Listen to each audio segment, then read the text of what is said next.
നമസ്കാരം. കേരളത്തിൽ UDF 102 സീറ്റുകളുടെ കൂറ്റൻ ഭൂരിപക്ഷത്തോടെ അധികാരം ഉറപ്പിക്കുമ്പോൾ രാഷ്ട്രീയ കേന്ദ്രങ്ങൾ കേവലം ഒരു ഭരണമാറ്റത്തിനപ്പുറമായിട്ട് കോൺഗ്രസ് പ്രസ്ഥാനത്തിനുള്ളിൽ സംഭവിക്കാനിരിക്കുന്ന നിർണായകമായിട്ടുള്ള പുനഃക്രമീകരണങ്ങളെയാണ് ഇവിടെ ഉറ്റുനോക്കുന്നത്. വോട്ടെണ്ണൽ കഴിഞ്ഞ് വിജയലഹരി മാറും മുൻപേ തന്നെ ഹൈക്കമാൻഡിന് മുന്നിലുള്ള ഏറ്റവും പ്രധാനപ്പെട്ട വലിയ വെല്ലുവിളി KPCC പ്രസിഡന്റ് സണ്ണി ജോസഫിൻ്റെ പകരക്കാരനെ കണ്ടെത്തുക എന്നതാണ്. നിലവിലെ അധ്യക്ഷൻ മന്ത്രിസഭയുടെ ഭാഗമാകുമെന്ന് ഉറപ്പായതോടെ പാർട്ടിയെയും അതോടൊപ്പം തന്നെ ഭരണത്തെയും ഒരേ താളത്തിൽ കൊണ്ടുപോകാനായിട്ട് കേൾപ്പുള്ള ഒരു കരുത്തുറ്റ വ്യക്തിത്വത്തെ KPCC അധ്യക്ഷ സ്ഥാനത്തേക്ക് നിയോഗിക്കേണ്ടതുണ്ട്.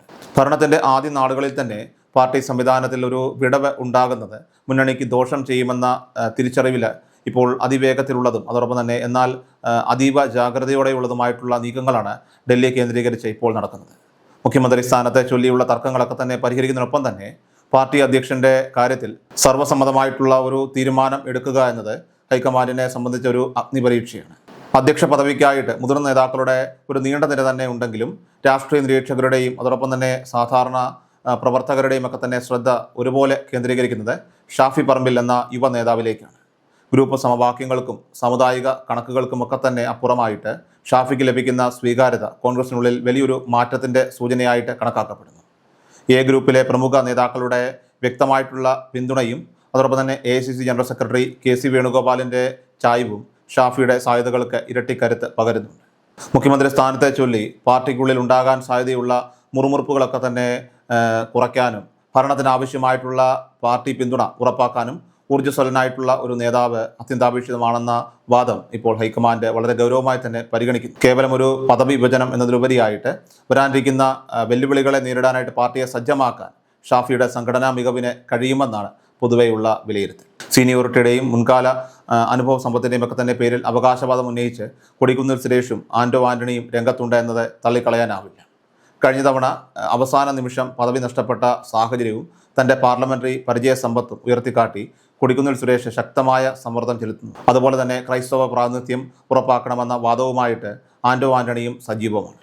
എന്നാൽ പഴയകാല രാഷ്ട്രീയ രീതികളിൽ നിന്നുമൊക്കെ തന്നെ മാറി ചിന്തിക്കേണ്ടതുണ്ടെന്ന വികാരം അണികൾക്കിടയിൽ പോലും ഇപ്പോൾ ശക്തമാണ്. മുതിർന്ന നേതാക്കൾ തമ്മിലുള്ള വടംവലി അത് പാർട്ടിയുടെ കെട്ടുറപ്പിനെ തന്നെ ബാധിക്കാതിരിക്കാൻ ഒരു ന്യൂട്രലായിട്ടുള്ള എന്നാൽ ജനകീയമായ മുഖം എന്ന നിലയിൽ ഷാഫി പറമ്പിലിനെ പ്രതിഷ്ഠിക്കുന്നത് ഉചിതമായിരിക്കുമെന്ന് ഹൈക്കമാൻഡും കരുതുന്നുണ്ട്.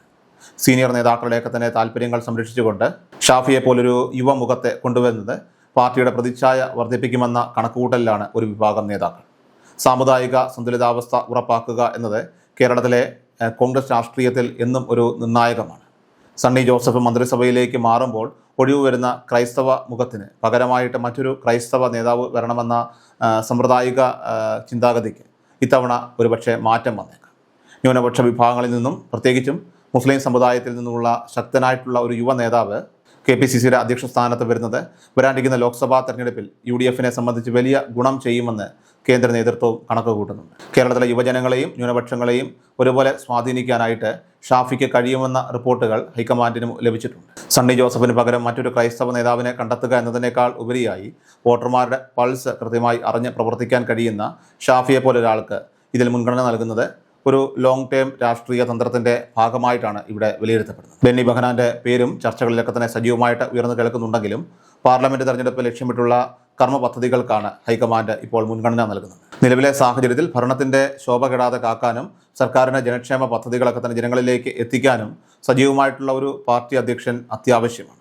നിയമസഭയിൽ ലഭിച്ച ഈ കൂറ്റൻ ഭൂരിപക്ഷം അത് വെറുതെ കിട്ടിയതല്ലെന്നും അത് നിലനിർത്താനായിട്ട് ക്രിയാത്മകമായിട്ടുള്ള ഇടപെടലുകൾ അനിവാര്യമാണെന്നും ഹൈക്കമാൻഡ് ഇവിടെ ഓർമ്മിപ്പിക്കുകയാണ്. പഴയകാല ഗ്രൂപ്പ് കളികളിലൊക്കെ തന്നെ തളച്ചിടാതെ താഴെ തട്ടിലുള്ള പ്രവർത്തകരെ ആവേശം കൊള്ളിക്കാനായിട്ട് ഷാഫിയെ പോലെ ഒരാൾക്ക് കഴിയുമെന്ന ഉറച്ച വിശ്വാസം ഇപ്പോൾ കോൺഗ്രസിനുണ്ട്.